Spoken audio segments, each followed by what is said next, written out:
Special train से रामेश्वरम धाम की तीर्थ यात्रा। आज ही अपनी सीट बुक कराएं tripurayatra.com पर।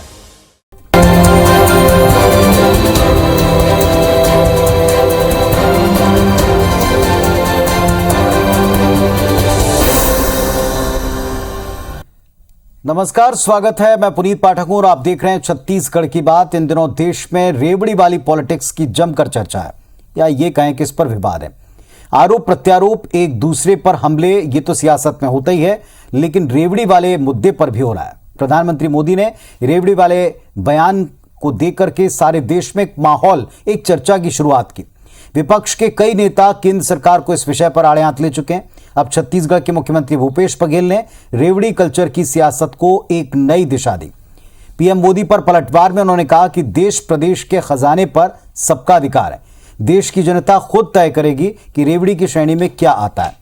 हम इस पर चर्चा करेंगे। हमारे साथ में दोनों पक्षों के समर्थ नेता हैं जिनसे हम जुड़ करके इस विषय पर बातचीत करेंगे। संजय जी हमारे साथ में जुड़े हैं। संजय श्रीवास्तव जी भारतीय जनता पार्टी का पक्ष रखेंगे और अभय नारायण साहब हैं जो कांग्रेस पार्टी की तरफ से अपनी बात रखेंगे। आप दोनों को नमस्कार, बहुत स्वागत है। चर्चा शुरू करें उसके पहले एक रिपोर्ट दिखाते हैं दर्शकों।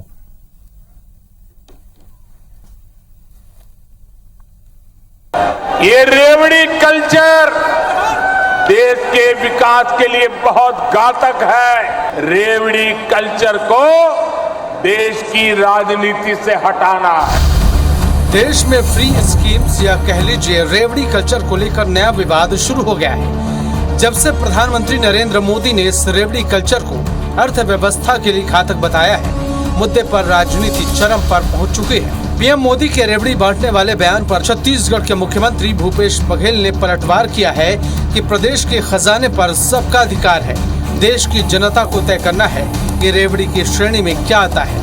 समझना होगा कि चाहे वो प्रदेश का हो चाहे देश का हो, खजाने पे सबका अधिकार है। बीमार उद्योग है, उसे सहायता पहुंचाने को रेवड़ी कर रहे हैं, तो कोई घर में सस्ते दर पे बिजली पहुंचाना है उसे रेवड़ी कर रहे हैं। तो देश को तय करना पड़ेगा कि आखिर रेवड़ी श्रेणी में कौन सा आता है। जाहिर है कांग्रेस की सरकार भी किसान, मजदूर और ग्रामीणों को अपनी न्याय योजना के जरिए सीधी राशि दे रही है, जिसकी चर्चा आज देश भर में हो रही है। सीएम के बयान पर छत्तीसगढ़ बीजेपी ने भी मोर्चा संभाला और आरोप लगाया कि कांग्रेस सरकार गरीबों को घर और शुद्ध पेयजल उपलब्ध नहीं करा पा रही है, सस्ती लोकप्रियता के लिए कुछ भी बांट रही है।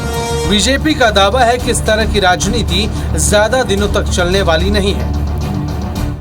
भूपेश जी जो सस्ती लोकप्रियता के लिए किसी को कुछ भी बांटने का काम कर रहे हैं, वो रेवड़ी बांटना है। लोगों को सुविधाएं देना, वो रेवड़ी बांटना नहीं है। तो सुविधाएं देने की बजाय भूपेश जी कुछ लोगों को खुश करने के लिए खाली पैसा बांटने का काम कर रहे हैं। प्रधानमंत्री नरेंद्र मोदी के मुफ्त में रेवड़ी बांटने वाले बयान के बाद सुप्रीम कोर्ट ने भी इसे गंभीर मुद्दा बताते हुए कहा है कि लोक कल्याणकारी योजनाओं और मुफ्त की योजनाओं में अंतर है। बहरहाल फ्री रेवड़ी को लेकर वार पलटवार का सिलसिला थमने की बजाय हर दिन बढ़ता जा रहा है। ऐसे में जनता इस बात का निर्धारण करे कि योजनाओं के नाम पर मुफ्त की रेवड़ी चाहिए या केवल मौलिक अधिकार से मिलने वाली सुविधाएं। सौरभ सिंह परिहार, IBC 24, रायपुर। तो बात बड़ी गंभीर है और इस पर चर्चा छिड़ना, इस पर बहस शुरू होना एक अच्छा संकेत भी है, लेकिन केवल पॉलिटिकल पैंतरेबाजी तक ये चर्चा और बहस सिमट जाए तो शायद इस विषय के उठने से कोई लाभ नहीं होगा। लेकिन आज इस मंच के ऊपर एक सार्थक चर्चा की उम्मीद हम दोनों गंभीर नेताओं से करते हैं। अभय नारायण साहब से पहला सवाल मैं पूछता हूं। अभय जी, क्या और किस तरीके से आप चीजों को रेवड़ी डिफाइन कर सकते हैं? क्योंकि ये तो तय बात है कि अगर मुफ्त की पॉलिटिक्स हम करेंगे तो इससे भले ही सियासी फायदा पार्टियों को मिल जाए, वो सत्ता में आ जाएं, लेकिन दिक्कत बाद में जनता को होती है। राज्य के ऊपर आर्थिक बोझ बढ़ता है, लोगों पर आर्थिक बोझ बढ़ता है। पर यह बात भी सही है कि क्या रेवड़ी और क्या आवश्यकता, इसमें एक फर्क होना चाहिए। ये समझना नहीं चाहते या समझकर अनजान बन रहे हैं?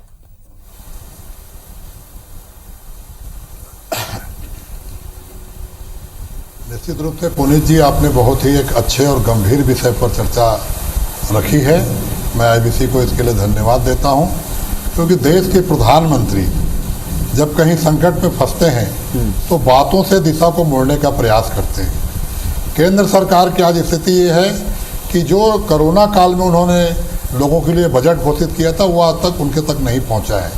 चाहे छोटे व्यापारी हों, बड़े व्यापारी हों, उद्योगपति हों, आम जनता हो, सारे के लिए खजाना खोलने की बात वित्त मंत्री जी ने, केंद्रीय वित्त मंत्री जी ने की थी, जो आज तक कहीं पता नहीं है कि वो बजट कहाँ गया, वो लाखों रुपए घोषणाएं कहाँ गई। और अचानक एक सभा में गुजरात चुनाव के पहले, गुजरात का चुनाव है और प्रधानमंत्री के लिए, अमित शाह जी के लिए और भारतीय जनता पार्टी के लिए महत्वपूर्ण राज्य का चुनाव है, उससे पहले वो रेवड़ी पर बयान देते हैं। तो कांग्रेस तो प्रधानमंत्री से पूछना चाहती है कि रेवड़ी की परिभाषा बता दें। जो मध्य प्रदेश में विधायक खरीदे गए थे पैसे से, वो रेवड़ी था। जो महाराष्ट्र में सरकार गिराने के लिए आप पैसे का उपयोग कर रहे हैं, वो रेवड़ी है। जो विपक्ष के सरकारों को आप लगातार तंग कर रहे हैं और पैसे के बल पे सत्ता पलट का काम करते हैं, वो रेवड़ी है। या अडानी और अंबानी को जो आप लगातार करोड़ों, हजार करोड़ रुपए की छूट देते हैं, वो रेवड़ी है। देखिए, दिल्ली की सरकार हो, पंजाब की सरकार हो, छत्तीसगढ़ की सरकार हो, जो सरकारें आज देश में अपनी जनता को सुविधा दे रही है, मैं तो छत्तीसगढ़ की बात करूंगा। छत्तीसगढ़ में भूपेश सरकार जो जनता को दे रही है वो सुविधा है, जनता का उसका हक है। छत्तीसगढ़ के 2.5 करोड़ लोगों का खजाने के एक एक पैसे पे अधिकार है।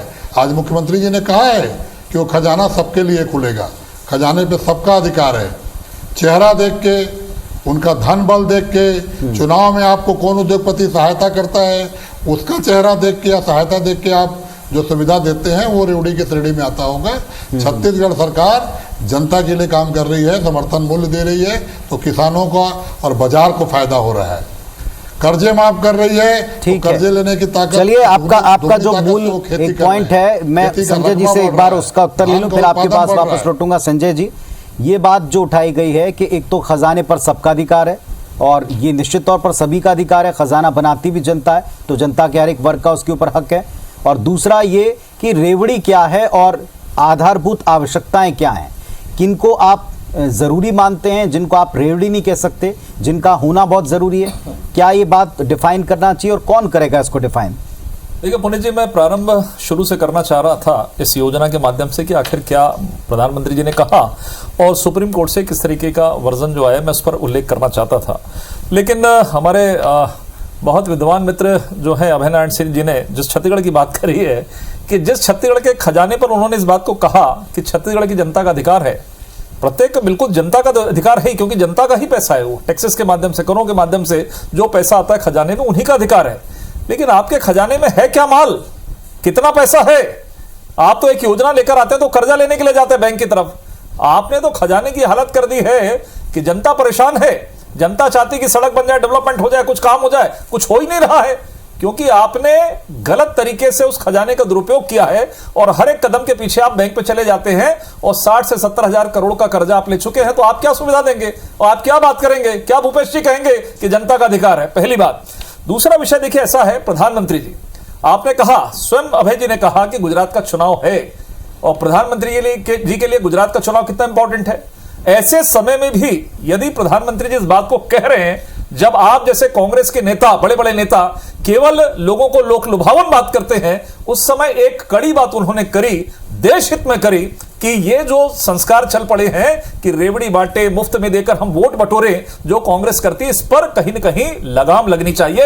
एक चिंता एक देश का जो नेता है, देश का प्रधानमंत्री, उसने प्रकट की और उस पर लगभग मुहर सुप्रीम कोर्ट ने लगाया कि वास्तव में लोक कल्याणकारी योजनाएं तो बनना चाहिए, बिल्कुल बनना चाहिए, लेकिन मुफ्त की योजनाओं पर बैन लगना चाहिए, मुफ्त की योजनाएं बंद होना चाहिए। उसका एक शानदार उदाहरण आपको बताता हूं अभय जी, आपको भी लगेगा, जब आप ये डिबेट के बाद बैठेंगे तो आपको लगेगा कि शायद बीजेपी के प्रवक्ता ने सही कहा। अब जैसे आपने ठगा छत्तीसगढ़ के नवयुवकों को, ठगा आपने कहा था कि 10 लाख नवयुवकों को हम 2500 रुपए बेरोजगारी भत्ता देंगे। मैं इस बात को मानता हूं कि यह आवश्यक है। यदि गरीब परिवार का कोई नवयुवक है, उसके पास से पैसा नहीं है, 2500 रुपए दे दीजिए, आपने वादा भी किया था, कोई दिक्कत नहीं है। लेकिन अब दुरुपयोग किस तरीके से है कि अब आपने उस योजना को बदलकर राजीव मितान क्लब कर दिया, अर्थात कांग्रेस का जो युवा है उनके जेब में हम पैसा डालेंगे।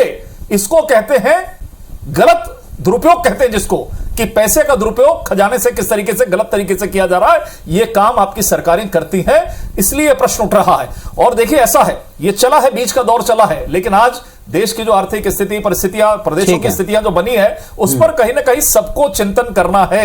मैं 50 ऐसे बयान दे दूंगा जिसमें कांग्रेस के वरिष्ठ नेताओं ने भी इस पर चिंता करी कि यह कल्चर अब समाप्त होना चाहिए। तो इस पर बैठकर नहीं, आप राजनीति तलाश रहे हैं, बहुत सही बात आपने संजय जी आपने बहुत सही बात की। और वक्त वक्त पर दोनों पार्टियों के थिंक टैंक्स ने, नेताओं ने इस बात को स्वीकार किया है और इस बात को माना है कि इस पर होना चाहिए। इसलिए मैंने सवाल की शुरुआत में कहा, इसे तय कौन करेगा, क्योंकि आप किसको, अनाज को बांटने को आप इस श्रेणी में नहीं डाल सकते। वो लोगों की जरूरत है, किसी वर्ग के लिए गाड़ी भी उसकी महत्वपूर्ण जरूरत हो सकती है, और कहीं लैपटॉप भी आप रेवड़ी की शक्ल में दे सकते हैं, आप मोबाइल भी रेवड़ी की शक्ल में देख सकते हैं। तय कौन करेगा? अभय जी से एक पहले उत्तर ले लूं। अभय जी, एक उदाहरण यहां दिया संजय जी ने इस मंच पर कि उनके मुताबिक रेवड़ी क्या है, उस पर उत्तर दे दें, फिर आगे बढ़ जाऊं मैं।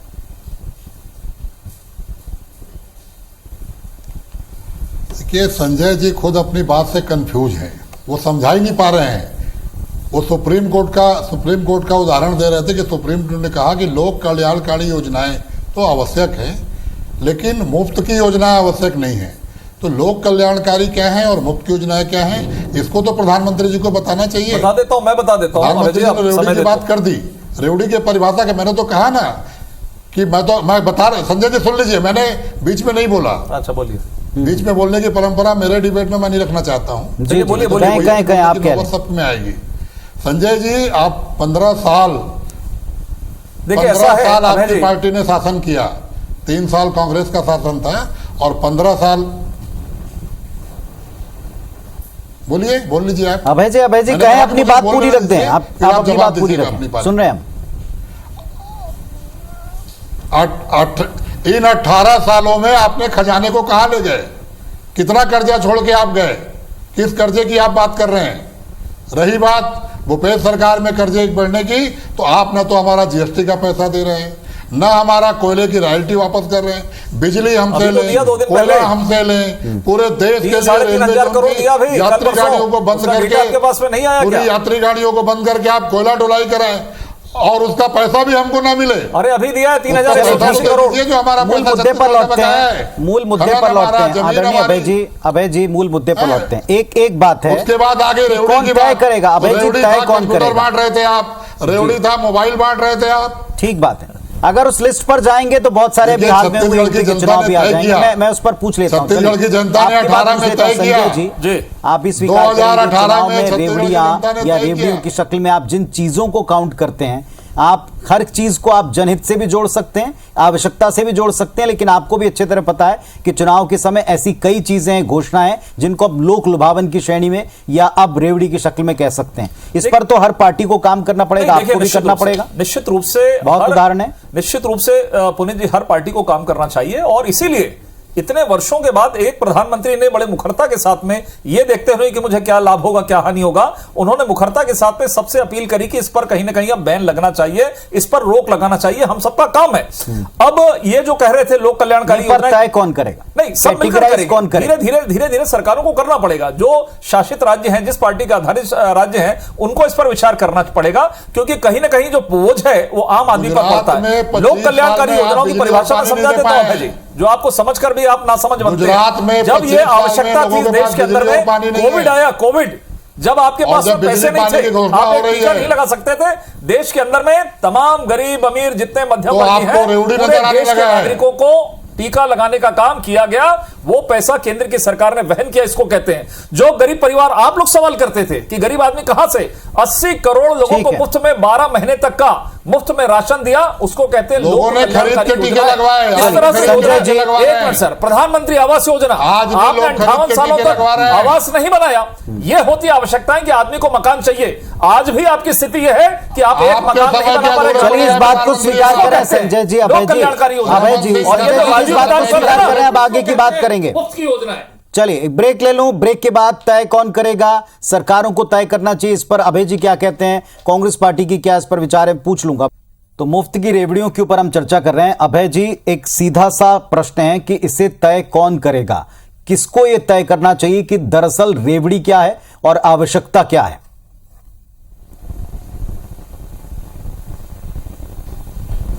निश्चित रूप से अगर बहस निकली है तो इस बहस में यह भी तय होगा कि तय करने का अधिकार किसको है। सुप्रीम कोर्ट ने भी उस पर अपना बयान दिया, मुख्यमंत्रियों के बयान आ रहे हैं, प्रधानमंत्री जी ने तो कह दिया। और मैंने कहा पहले ही कि प्रधानमंत्री जी गुजरात के चुनाव से डर के ऐसी बात कर रहे हैं। जिस गुजरात में गुजरात मॉडल की चर्चा होती थी, 20 साल से इनका शासन था, वहाँ सामान्य सुविधाएं नहीं है लोगों के पास, बिजली पानी की सुविधाएं नहीं है। और जब उसकी घोषणा पत्र में घोषणा होने लगी तो प्रधानमंत्री जी को रेवड़ियों की याद आ गई। मैं प्रधानमंत्री जी से ही पूछ रहा हूं और संजय श्रीवास्तव जी जवाब देते हैं अपनी पार्टी की ओर से कि 15 साल के छत्तीसगढ़ सरकार में जब आप बैठे थे, देखिए तो ऐसा है क्या क्या लोग कल्याणकारी मुझे ये बता दें 2018 ऐसी पार्टी है, कौन सी ऐसी पार्टी है 2018 में चुनाव के अंदर में जी मुझे बताइए बहुत शांति के साथ तय कर दिया कि कौन सी ऐसी पार्टी है जो चुनाव के अंदर में जाके लोगों को नाराज करना चाहती है। यदि आप गुजरात का हवाला दे रहे हैं, रेवड़ियों की बात है, तो क्या हम सरकार में वहां हम नहीं बांट सकते? हम तो सरकार के अंदर में है, हम तो अभी भी बांट सकते हैं, चुनाव के पहले बांट सकते हैं। लेकिन ये कल्चर बीजेपी का नहीं है। राष्ट्र कैसे आगे बढ़े, राष्ट्र के अंदर में जो बर्बाद करने का जो काम आपने 58 साल में किया है, ये सुधार काम यदि कोई कर रहे तो मोदी जी आपने क्यों नहीं दिया वैक्सीन? यहाँ पर क्यों नहीं दिया वैक्सीन आपने? भूपेश बघेल जी के एक वैक्सीन देने की आपकी जरूरत नहीं रही। इस प्रदेश के एक नागरिक को आपने कभी विधानसभा के अंदर में घोषणा किया था कि हम वैक्सीन देंगे, लोग मर रहे हैं, लेकिन आपने वैक्सीन नहीं दिया। कौन दिया? माननीय मोदी जी ने दिया। आवास मकान के लिए पैसे नहीं, वैक्सीन राशि के लिए आपका खजाने की बात कर रहे हैं, डायलॉग मार रहे हैं कि खजाने में अधिकार सबका है। वैक्सीन राशि 40% राशि देने की ताकत नहीं है इस सरकार की कि हम कुछ 40% लगा दें तो हमारे करीब लाखों लोगों का मकान बन जाएगा प्रधानमंत्री आवास में। ये स्थिति आपकी है, बर्बाद करके रख दिया छत्तीसगढ़ को। बात कर रहे, व्याख्या कर रहे हैं आप। प्रधानमंत्री आवास देने का पैसा नहीं आपके पास, पैसा नहीं है। संजय जी एक सवाल है मेरा आपसे, 8 लाख मकान। संजय जी मेरा एक सवाल है आपसे, एक मिनट संजय जी आपसे सवाल है, एक मिनट संजय जी आप किस तरीके से ले लें? ठीक है मोदी जी ने ऐसा कह दिया गरीबों के लिए। संजय जी जो अभय जी ने कहा उसका उत्तर दें, एक बात का उत्तर दें, क्या और किसको तय करना पड़ेगा? कोर्ट ही तय करे तब हम उस आदेश को मान पाएंगे, या फिर सरकारों के ऊपर आप ये छोड़ना चाहेंगे? तो सरकार जहां जिसकी वो तय करे। देखिए लोकतंत्र में जो जनता के द्वारा चुनी हुई जो सरकारें रहती हैं वही प्रमुख होती हैं। कोर्ट कभी तय नहीं करता, वो दिशा निर्देश देता है, सरकारों को एक दिशा निर्देश देता है कि इस दिशा में आपको काम करना चाहिए। उन्होंने कह दिया कि लोक कल्याणकारी योजना है, वो गरीबों के विपरीत नहीं है, लेकिन आप उसकी योजनाओं को थोड़ा सा ध्यान रखें। तो ये माननीय प्रधानमंत्री मुख्यमंत्री हैं, इन सबको जब तक बैठकर कि हाँ एक हमारी सीमाएं क्या हैं, हमारे लोगों के काम करने की सीमाएं क्या हैं, हम चुनाव के अंदर में कोई अतिरिक्त तरीके से तो नहीं जा रहे हैं चुनाव लाभ लेने के लिए, जो कांग्रेस हमेशा करती रही है। तो मुझे लगता है इस दिशा में एक सार्थक प्रयास होना चाहिए, सबको मिलकर करना चाहिए। चलिए एक अहम बात एक अहम बात यह कि कम से कम इस मुद्दे पर, जनता से जुड़े मुद्दे पर बहस तो छिड़ी, क्योंकि जनता भी एक बड़ा वर्ग जिसको चीजें शायद मुफ्त में मिल जाती हैं, उनको उस वक्त के लिए अच्छा लग सकता है, लेकिन बाद में जाकर उनको भी समझ में आता है कि इन योजनाओं से या किसी एक गिफ्ट से उनका 5 साल या आने वाला भविष्य तय नहीं हो सकता। जाहिर तौर पर इस पर बहस छिड़ी है, तो यह जरूर तय होना चाहिए, जैसा अभय जी कह रहे हैं कि आखिर इसे कौन निश्चित तौर पर तय कर पाएगा, सरकारें, आम लोग, या किसी और तरीके से कि क्या आपकी आवश्यकता और किसे आप रेवड़ी कल्चर कह सकते हैं। चलिए आप दोनों ने इस पर राय रखी, अपनी बात रखी, धन्यवाद आपका, नमस्कार।